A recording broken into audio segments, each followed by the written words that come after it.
नमस्कार, मैं हूं के बनारस वाले और आशा करते हैं कि आप लोग स्वस्थ होंगे और मस्त होंगे। जी हाँ, एक नई क्राइम स्टोरी के साथ फिर मैं हाजिर हुआ हूं आप सभी के सामने। ये जो घटना है बिजनौर की, एक पत्नी ने अपने पति की सरकारी नौकरी पाने के लिए बाएं हाथ से उसका गला दबा दिया। इस घटना ने उस मेरठ की घटना की याद दिला दी जिसमें मुस्कान ने अपने प्रेमी साहिल के साथ अपने पति सौरभ की हत्या करवा दी थी। लेकिन इस कहानी में एक शोले फिल्म जो कि 1975 में आई थी, उसमें ठाकुर और गब्बर सिंह जब आमने सामने होते हैं तो गब्बर ठाकुर का दोनों हाथ काट दिया होता है। लेकिन जब दोनों का मुकाबला होता है फिल्म के आखिर में तो गब्बर हंसता है कि तुम कैसे अब मुझे मारोगे, तो ठाकुर कहता है कि मेरे पैर ही तुम्हारे लिए काफी हैं। जी हाँ, ठीक उसी तरह की ये जो कहानी मैं आपको सुनाने जा रहा हूं बिजनौर की, बिल्कुल यही है। पत्नी का दाहिना हाथ काम नहीं करता था, बाएं हाथ से उसने अपने पति की हत्या कैसे कर दी गला दबाकर। आइए आपको सुनाते हैं पूरी कहानी और बने रहिए मेरे साथ। कोई भी अपराधी कानून से बच नहीं पाएगा क्योंकि कानून के हाथ बहुत लंबे होते हैं। अपराध किया है तो सजा तो जरूर मिलेगी, आज नहीं तो कल। नमस्कार दोस्तों, मैं हूं के बनारस वाले और एक नई क्राइम स्टोरी के साथ मैं हाजिर हूं आप सबके लिए।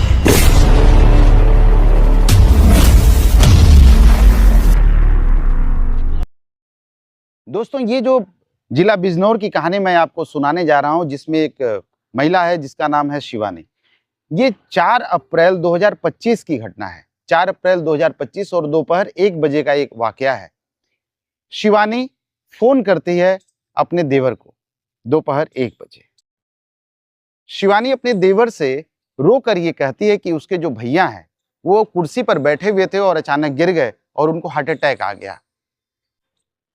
फिर वो अपनी सास को फोन करती है और सास को भी वो यही बातें बताती है।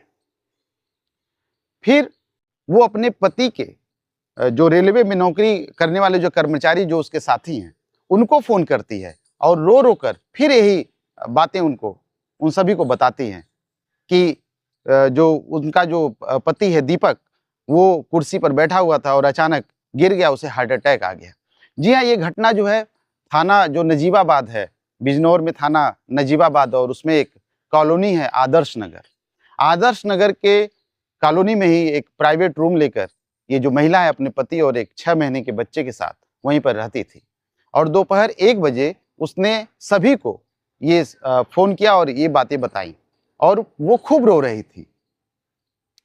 सब इस घटना को जब सुनते हैं, शिवानी जब सबको बता देती है तो आने में कुछ उन सबको देर होती है। तब तक शिवानी क्या करती है, एक टेम्पो करती है और 6 महीने के बच्चे को गोद में लेती है और अपने पति को उठवाकर, जो टेम्पो चालक रहता है उससे हेल्प लेकर और उस टेम्पो में उसे लाद कर वहीं पास के एक सामुदायिक स्वास्थ्य केंद्र होता है वहाँ पर हड़बड़ी में लेके वहाँ पर पहुँच जाती है।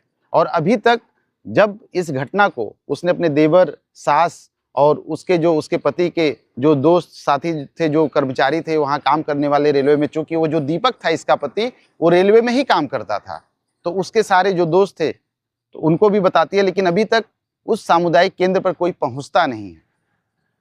जब उस सामुदायिक केंद्र पर लेकर वो महिला दीपक को पहुंचती है, अपने पति को पहुंचती है, तो वहाँ के जो डॉक्टर रहते हैं वो उसकी जांच पड़ताल करते हैं। तो वो बताते हैं शिवानी से कि अब दीपक को किसी बड़े हॉस्पिटल में लेकर जाओ, क्योंकि अब स्थिति जो दीपक की बन चुकी है वो मेरे कंट्रोल से बाहर है। लेकिन वो जो शिवानी है वो डॉक्टर से गुहार लगाती है, प्लीज डॉक्टर मेरे पति को बचा लीजिए, नहीं तो मैं कैसे रहूंगी। ये देखिए मेरे साथ में 6 महीने का बच्चा है, मैं इसका पालन पोषण कैसे करूंगी। डॉक्टर को दया तो आती है लेकिन वो कर भी क्या सकते हैं, क्योंकि स्थिति जो थी दीपक की अब उनके कंट्रोल से बाहर थी। और वहाँ जो साधन थे उस हॉस्पिटल में, सामुदायिक केंद्र में, उसके लिए पर्याप्त नहीं थे, क्योंकि हार्ट अटैक का मामला था। और एक हार्ट वाले जो स्पेशलिस्ट डॉक्टर हैं उस हॉस्पिटल में ले जाने की उस डॉक्टर ने व्यवस्था कर दी। फिर शिवानी अपने पति को लेकर उस हॉस्पिटल में पहुंचती है जो स्पेशलिस्ट है, जो वहाँ का एक बड़ा हॉस्पिटल है हार्ट का, वहाँ पहुंच। बिजनौर का एक थाना क्षेत्र है हल्दोर, और हल्दोर में एक गांव है मुकुरंदपुर। मुकुरंदपुर का वो जो दीपक है वो रहने वाला था और वो अपने 3 भाइयों में सबसे बड़ा था। और बड़े होने के नाते इसके ऊपर जिम्मेदारी भी थी।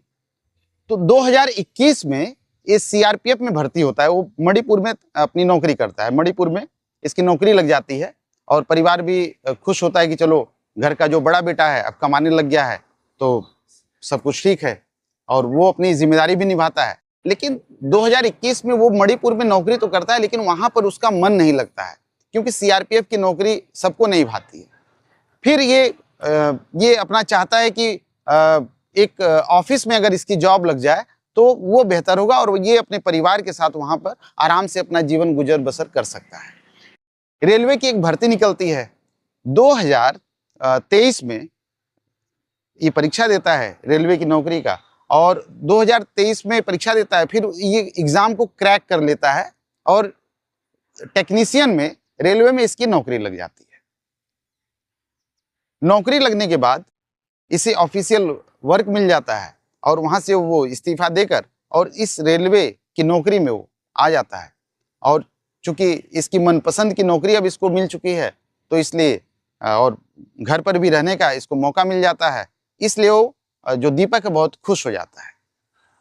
अब आपको ये बताते हैं कि दीपक और ये जो शिवानी है ये कहाँ मिलते हैं। इसकी भी एक घटना है कि दीपक अपने गांव में ही कोई प्रोग्राम रहता है, पारिवारिक कार्यक्रम रहता है, तो उसी गांव में एक कार्यक्रम में शिवानी अपने परिवार के साथ आई रहती है और शिवानी को ये देखता है दीपक और पसंद करने लग जाता है। फिर ये बात अपनी माँ से भी कहता है और लोगों से बताता है। तो चूंकि दीपक जो है अब रेलवे की नौकरी में है, टेक्नीशियन है, तो अब रेलवे की नौकरी और सरकारी नौकरी है, तो क्यों कोई माँ बाप अपने बेटी की शादी नहीं करना चाहेगा। उस लड़की तक जब ये बात पहुंचती है कि दीपक नाम का लड़का तुम्हें पसंद करता है, तो वो भी खुश होती है, उसने भी हाँ कर दिया। अब दोनों परिवार ने मिलकर दोनों की शादी करा दी और लड़की को मनचाहा वर मिल गया और वर को मनचाही पत्नी मिल गई। और चूंकि जो लड़का है वो सरकारी नौकरी में है, तो पत्नी और भी खुश है, उसके ससुराल वाले भी खुश हैं कि दामाद जो है कमाऊ मिला है, वो भी सरकारी नौकरी। ठीक, रुको और दिखाओ। अब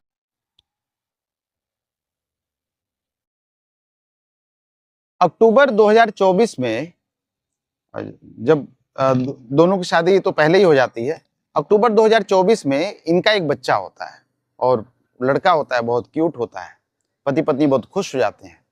लेकिन ये जो बिजनौर में जिस गांव में रहता है, तो गांव ही होता है, तो वो जो लड़की थी उसे अब गांव में रहना पसंद नहीं, क्योंकि गांव में परिवार के साथ रहना है, काम भी करना है, वो भी मतलब पूरा सम्मिलित परिवार है, बड़ा परिवार है, बिग फैमिली है, तो काम का बोझ तो रहेगा ही।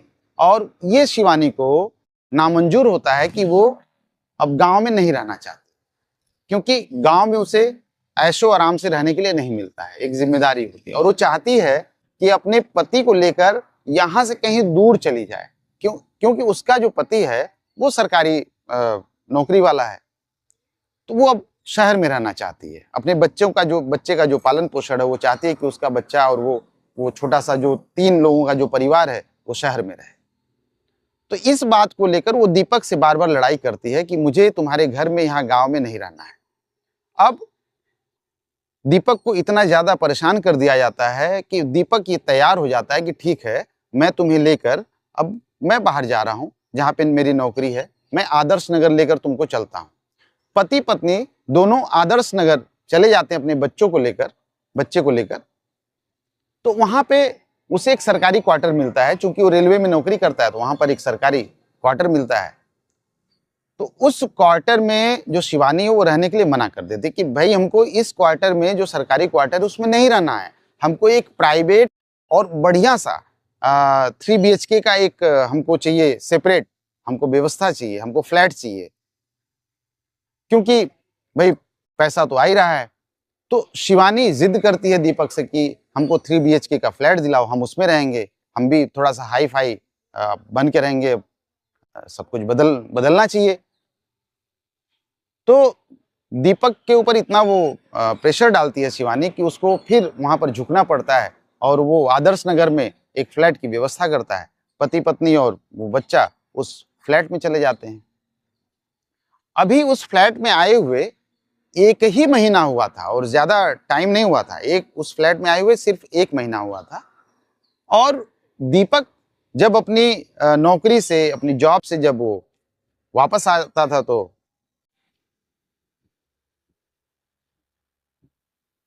तो अब पति पत्नी और वो बच्चा उस फ्लैट में, जो आदर्श नगर कॉलोनी में है, उसमें वो रहने लग जाते हैं। और पति पत्नी को भी अच्छा लगता है कि हाँ, अब उसकी व्यवस्था हो गई है, अब वो थोड़ा सा उनका जो स्टैंडर्ड है वो बढ़ चुका है। लेकिन दीपक जब रोज नौकरी से वापस आता है तो पत्नी थोड़ा सा मायूस हो जाती है, परेशान हो जाती है। और जब वो नौकरी पर जाता था तो उसकी जो पत्नी है शिवानी, वो बहुत खुश हो जाती थी।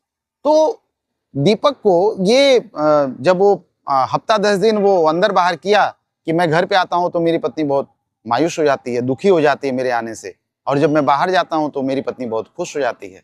तो उसको कहीं न कहीं ऐसा लगा कि वो जो मेरठ की जो घटना थी, उस घटना की याद ताजा हो गई दीपक को कि कहीं ऐसा तो नहीं कि मेरा जो पत्नी का कहीं और अफेयर चल रहा हो। उसके मन में शक बैठ गया और उसने इस बात को अपनी पत्नी से कहा, खुलकर कहा कि भाई, हमें लगता है कि मैं आता हूं और तुम दुखी हो जाती हो, मैं जाता हूं तो तुम खुश हो जाती हो, ऐसी कौन सी बात है, हमें लगता है तुम्हारा अफेयर है। इसी बात को लेकर वो जो शिवानी है, अपने पति दीपक से रोज रोज ये लड़ाई का एक मुद्दा बन गया था। और चूंकि आए हुए भी 1 ही महीना हो रहा था, तो दीपक कहता है शिवानी से कि ऐसा करो, हम लोग यहाँ पर नहीं रहेंगे, हम लोगों की ज्यादा लड़ाई हो रही है और अब हम लोग बच्चे को लेकर गांव वापस चलते हैं। और शिवानी और गुस्सा हो जाती है कि नहीं, अब कुछ भी हो जाए, मैं यहाँ से, इस आदर्श नगर से, इस फ्लैट से अब मैं वापस उस गांव में नहीं जाऊंगी, मुझे गांव में नहीं रहना है।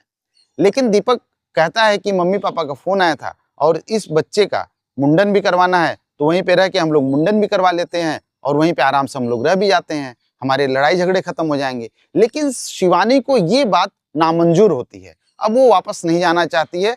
इसी बात को लेकर दीपक के मन में जो शक था वो और मजबूत हो जाता है कि इसका अफेयर कंफर्म है, कि ये जाना नहीं चाहती, इसका मतलब इसका अफेयर है। और जो तारीख है 4 अप्रैल और दोपहर का 1 बजे, तो दोपहर के 1 बजे 4 अप्रैल को शिवानी सुबह सुबह जब दीपक चाय मांगता तो चाय लेकर जाती है और उस चाय में 4 गोलियां नशे की वो मिला देती है उसमें। और वो दीपक चाय पीता है, चाय पीने के बाद अपना पूजा पाठ करता है। तो पूजा जब करने हो जाता है और मंदिर में बैठता है तो उसे बेहोश और चक्कर आने लगता है, थोड़ा अजीब सा लगता है, तो वहीं पे वो गिर जाता है। जब वो गिर जाता है, चूंकि उसके चाय में नशे की जो गोली थी वो ज्यादा मिलाई गई थी, तो वो पूरी तरह से अब उसके बस में कुछ नहीं है, वो बेहोश हो चुका है पूरी तरह से। अब यहीं पर शिवानी को मौका मिलता है और शिवानी का जो दाहिना हाथ है वो ठीक से काम नहीं करता है, वो कमजोर है, और जो बायां हाथ है वो ज्यादातर अपना काम जो है वो बाएं हाथ से करती है। अब इसे मौका मिलता है शिवानी को, अपने बाएं हाथ से उस दीपक का गला पकड़ती है और कस के दबा देती है और दीपक वहीं खत्म हो जाता है। और दीपक को उठाकर वो दूसरी जगह पे लाती है, उसे घसीट कर, और फिर फोन करती है अपने देवर को और फिर अपने सास को और फिर उन लोगों को जो उसके दीपक के साथ में, जो उसके ऑफिस के उसके दोस्त थे, उन सभी को फोन करती है और बुलाती है, कहती है, वो 2-3 बार फोन करती है, जल्दी आइए, दीपक की हालत बहुत खराब है, हार्ट अटैक आया है। और फिर वो झटपट में लेके उसे सामुदायिक स्वास्थ्य केंद्र पास के जो नजदीक का होता है वहां पहुंच जाती है। जब डॉक्टर ने उसे वो जवाब दे देता है कि नहीं, यहाँ पर ऐसी सुविधा नहीं है, तो वो इलाज करवाने के लिए उसे जिला हॉस्पिटल में, बिजनौर के जिला हॉस्पिटल में उसे भर्ती कर लिया जाता है। और जब डॉक्टर उसे चेक करता है, उसकी जांच पड़ताल करता है, तो डॉक्टर कहता है कि अब तो इसमें जान ही नहीं रह गई है, ये आदमी तो मृत हो चुका है, ये तो मर चुका है। और फिर शिवानी दहाड़े मारकर, चिल्लाकर वहीं पर रोने लगती है और इतना ज्यादा वो चिल्लाती है, इतना ज्यादा वो रोती है कि सब लोग वहाँ पे भीड़ इकट्ठा हो जाती है। तब तक इसके जो रिश्तेदार होते हैं, इसकी सास होती है और जो इसका देवर होता है वो भी वहाँ पहुँच जाता है, सब लोग पहुँच जाते हैं। और सब लोग यही कहते हैं कि ये अब दीपक के मर जाने के बाद ये बेचारी 6 महीने के बच्चे के साथ अब कैसे अपना जीवन यापन करेगी। सब लोग उसके प्रति दया दिखाते हैं और भीड़ इकट्ठी हो जाती है। अब बात आती है कि शिवानी ये कहती है कि अब इनको उठाकर वापस घर लेके जाना है और वो बिल्कुल तैयारी में होती कि कितना भी जल्दी करिए, बहुत जल्दी करिए, इनको तुरंत उठा के घर लेके चलिए, दीपक को, मेरे पति को।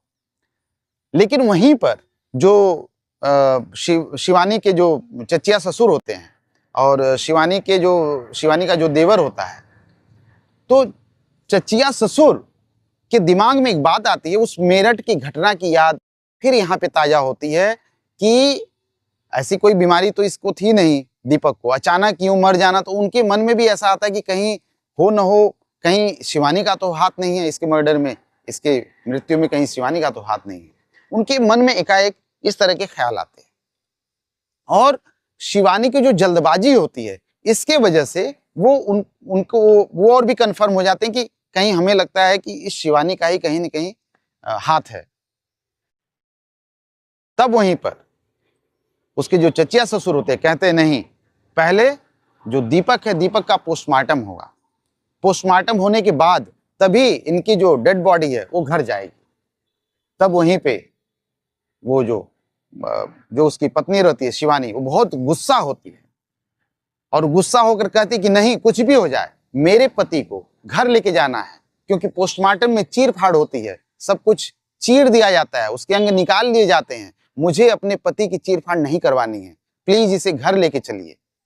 और उससे पहले कि घर लेके जाएं, शिवानी के जो चचिया ससुर होते हैं वो पुलिस को फोन कर देते हैं और पुलिस 5 मिनट पर उस हॉस्पिटल में पहुंच जाती है। और जब पुलिस पहुंच जाती है तो शिवानी हक्का बक्का हो जाती है और लेकिन फिर भी शिवानी अपनी जिद पर अड़ी हुई है कि इनको घर लेके चलिए, हमको पोस्टमार्टम नहीं करवाना है। पुलिस जब वहां पहुंचती है तो कहती है कि अब कुछ भी हो जाए, अब चूंकि पुलिस यहाँ पे आई है और ये ऐसा मामला है तो अब इसका पोस्टमार्टम होना ही होना है, आप इसमें कुछ नहीं कर सकते हैं। इसे पहले पोस्टमार्टम हाउस लेकर जाएंगे, इसका पोस्टमार्टम होगा, फिर ये डेड बॉडी कहीं जाएगी। अब शिवानी और परेशान हो जाती है और पुलिस उस बॉडी को, उस दीपक के शरीर को, उस मृत शरीर को उठाती है और पोस्टमार्टम हाउस भेज देती है। और पोस्टमार्टम की जब रिपोर्ट आती है तो सब इतने परेशान हो जाते हैं, इतने हक्के बक्के रह जाते हैं कि ऐसा भी हो सकता है। पोस्टमार्टम हाउस की जब रिपोर्ट आती है सब लोग परेशान हो जाते हैं, हैरान हो जाते हैं कि क्या शिवानी इतनी गिर चुकी थी कि अपने पति का ही मर्डर कर दिया। लेकिन इस रिपोर्ट के आने के बाद पुलिस शिवानी को गिरफ्तार करती है और जेल की सलाखों के पीछे डाल देती है। लेकिन अभी भी जो इस कहानी का जो स्टोरी है अभी पूरी नहीं हुई है। इस कहानी की जो रियलिटी है वो अभी शिवानी के दिमाग में दफन है। अब पुलिस उसके ऊपर, शिवानी के ऊपर कड़ाई शुरू करती है। पहले तो शिवानी अलग अलग की बातें बनाती है, कहानियां बनाती हैं कि ऐसा था, वो कुर्सी पे बैठा था और अचानक उसको ऐसा हुआ और वो गिर गया, अचानक ये बातें हो गई। लेकिन जब कड़ाई से उसकी पूछताछ होती है तो शिवानी फिर जाके हकीकत पुलिस के सामने बयां करती है कि उसने अपने पति का मर्डर कैसे किया था।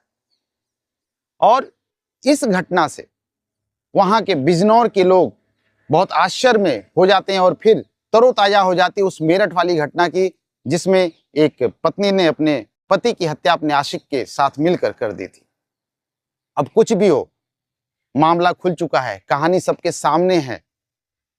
अब बात आ रही है उस बच्चे की जो कि 6 महीने का है, उसका क्या कसूर है। हालांकि उस बच्चे को उस शिवानी के साथ में जेल की सलाखों के पीछे ही रहना पड़ेगा जब तक कि वो 6 साल का नहीं होता है।